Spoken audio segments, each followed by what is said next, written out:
Yo, vous êtes de retour sur la chaîne RC Mumuse, la chaîne des débutants qui fait les choses sérieusement. Le modélisme, c'est fantastique. Ravi de vous retrouver et d'en parler tous ensemble.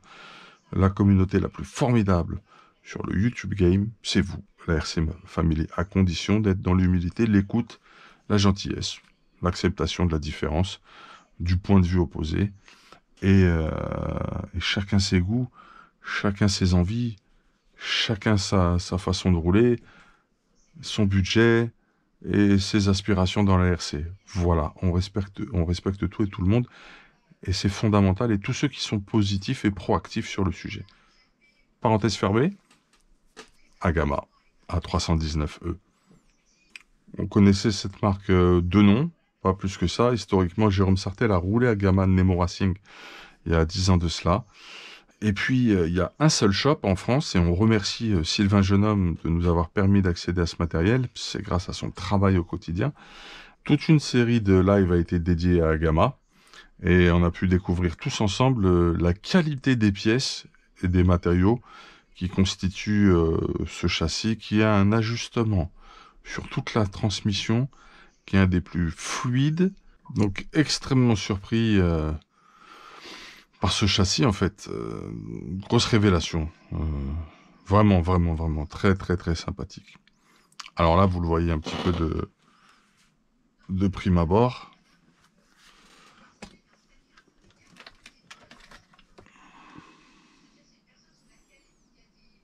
Vous constaterez qu'il est plié à l'avant et plié à l'arrière. À l'avant, on a l'habitude. À l'arrière, un peu moins. Donc, il a une légère pliure. C'est atypique versus la plupart des châssis compétition haut de gamme. On a un aileron bêta assez particulier aussi, très inspiré du 1.10. Je sais pas si vous voyez.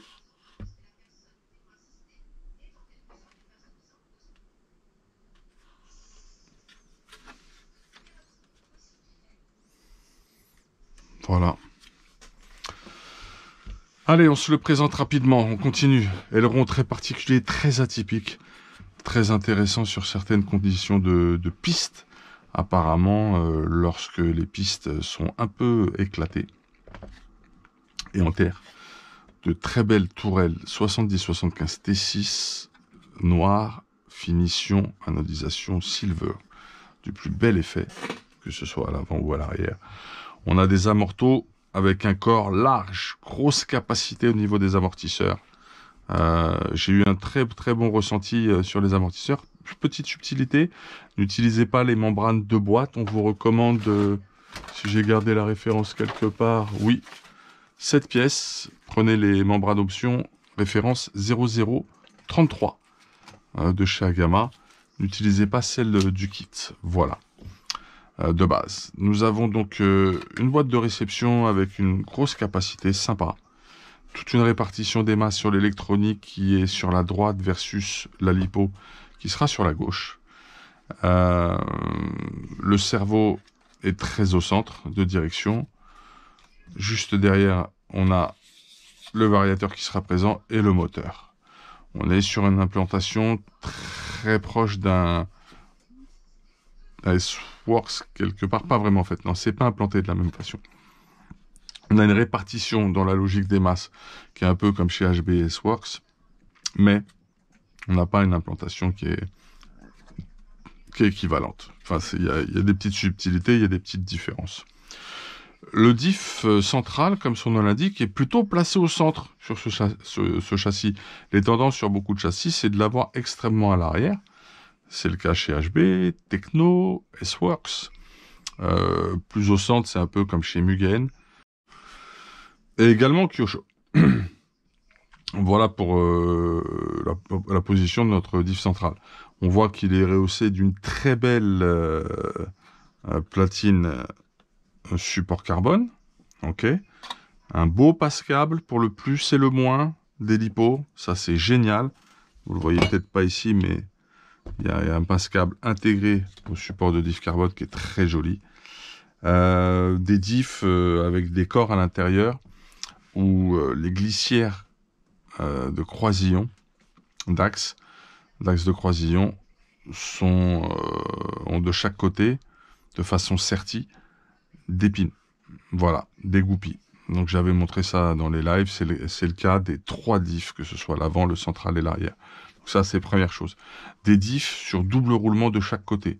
Vous avez la noix, mais vous avez 2 roulements de tailles différentes qui viennent équiper chaque différentiel. Donc ça, c'est pour justement protéger les couples coniques à l'intérieur et assurer encore plus de fluidité et moins de choc dedans. Voilà, c'est ce qui a été expliqué. Avec une particularité des inserts gris qui nous servent donc à prendre ces 2 doubles roulements avant d'être saisis et enfermés dans la cellule. On avait montré ça en détail aussi au niveau des lives. Une cellule de diff arrière très inspirée de ce qui se passe chez TLR avec un décalage de l'axe du pignon d'attaque complètement sur la droite. Parce qu'en fait, un châssis, c'est quand on dit droite-gauche, droite-gauche. Donc, quand je suis ici, la droite est là. Donc, une inspiration TLR sur la cellule de diff arrière. Globalement, c'est presque centré, il y a des petites subtilités. Un passe-câble pour les phases ABC, c'est très rare, c'est nulle part ailleurs sur les buggy 1.8 haut de gamme. Donc passe-câble pour les câbles LiPo plus-moins, passe-câble pour les phases ABC qui vont au moteur, partant du variateur, ça c'est rare. Donc tu vas rien voir à hauteur au niveau des câbles. Sympathique, ça peut me plaire. Ce qui est intéressant, c'est que la platine Vario est pré-percée. Vous pouvez soit utiliser d'intégrer un XR8 Lewis au B-Wing, les trous sont prévus, ou un Tekin, un RX8. Voilà pour ça. Des noix de cardan qui ont l'air sympa, du cardan CVD à l'arrière et à l'avant. Ensuite, du cardan Duckbone classique sur toute la transmission. Platine train avant carbone, très sympathique. Barre Ackermann Alu 70-75 T6, platine époxy qui peut être optionnée par Jonathan Lebrun, qui ont fait un gros big up ainsi qu'à Renaud Millard et encore une fois Sylvain Jeune-Homme de RC Model Steam, qui peut être faite en carbone et du plus bel effet, qui fait un beau rappel. Voilà, c'est magnifique ce qu'il est capable de faire. La Kerman aussi, bon, il peut tout faire. Donc train avant étrier, très inspiré de Kyosho, vraiment on s'y méprendrait. L'étrier plastique, et j'ai du Kyosho, j'ai eu 2 modèles Kyosho qui sont encore au garage, donc vraiment on dirait quasiment exactement le même étrier. Et la fusée alu, pareil, on dirait la même avec le renvoi de direction en alu. Voilà. Donc train à étrier, ok, c'est le choix technique d'Agama là-dessus. Les cales A, B, C, D sont très jolies. Alors ce qui est super bien chez Agama, c'est les inserts pour les réglages, c'est tous les mêmes, tous la même forme, pas de galère. Avec un système de marquage, en point petit et point plus gros, et puis ensuite, bien sûr, les différentes positions qui donnent les différents angles. Pour l'anti-squat, etc. Enfin, le pincement, l'ouverture pour l'arrière. Et un peu la même chose aussi pour l'avant. Le cabrage anti-squat. Voilà. Donc ça c'est dit. Des biellettes bien épaisses, généreuses, des chapes bien balèzes aussi. Un support moteur très inspiré HB TLR. Un bac lipo. Alors là, c'est vraiment le même type que HB. Ça, c'est intéressant. Des triangles avant qui sont un peu grisâtres. Je sais pas si ça se voit à la caméra. Je pense que oui. Et beaucoup plus noir à l'arrière. Donc, c'est une question de dureté. Il y a différentes duretés de plastique qui existent. Donc chez Agama, plus souple pour l'avant, plus dur pour l'arrière. Voilà pour ceci. On est sur quelque chose de vraiment pas mal. Qu'est-ce que je peux dire d'autre qui m'a vraiment fait plaisir? Je crois que globalement on a fait le tour. Donc un châssis qui existe en version à moins de 600 € à 319E, c'est la toute dernière version, mais il existe une autre version encore beaucoup plus aboutie en termes d'options, qui est la A319E Performance, ou bien vous enlevez le E et vous obtenez la même chose en version brush pour les deux. Donc on a un truc vraiment sympathique là. J'aime beaucoup l'aileron. C'est un châssis qui donne envie de rouler. C'est un châssis lorsqu'on le monte, on est content des matériaux, des pièces et de la finition. Donc vraiment, vraiment très agréable. Très, très agréable ce châssis. Je le trouve absolument, absolument magnifique. Et équipé, il est encore plus beau. Donc j'ai vraiment, vraiment envie d'en avoir un en version performance. On verra ça plus tard. Il y a d'autres projets qui arrivent sur la chaîne. Il y a d'autres nouveautés. Tout ça, ce sera à suivre.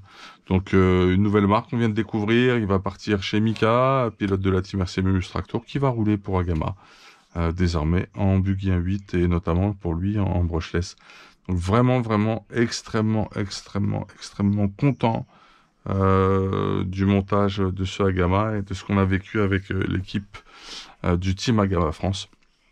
Merci encore à eux.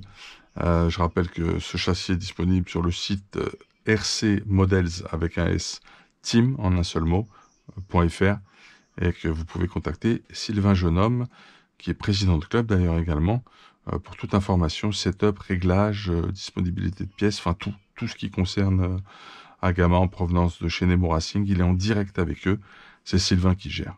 Voilà, et encore un gros big up à lui, j'insisterai vraiment, vraiment toujours autant. Je suis très très content d'avoir fait cette série de live que vous pouvez retrouver dans une playlist sur ce superbe modèle. Et hâte d'en avoir un et d'en essayer un jour. Pour aller au bout de l'expérience et du ressenti. Celui qui nous fera un retour, notre pilote essai pour la chaîne, pour le magazine RC Mumuse, ce sera Mika. Voilà. Vous étiez sur la chaîne RC Mumuse, la chaîne des débutants qui fait les choses sérieusement. Au plaisir de découvrir d'autres choses avec vous. Big up, hey!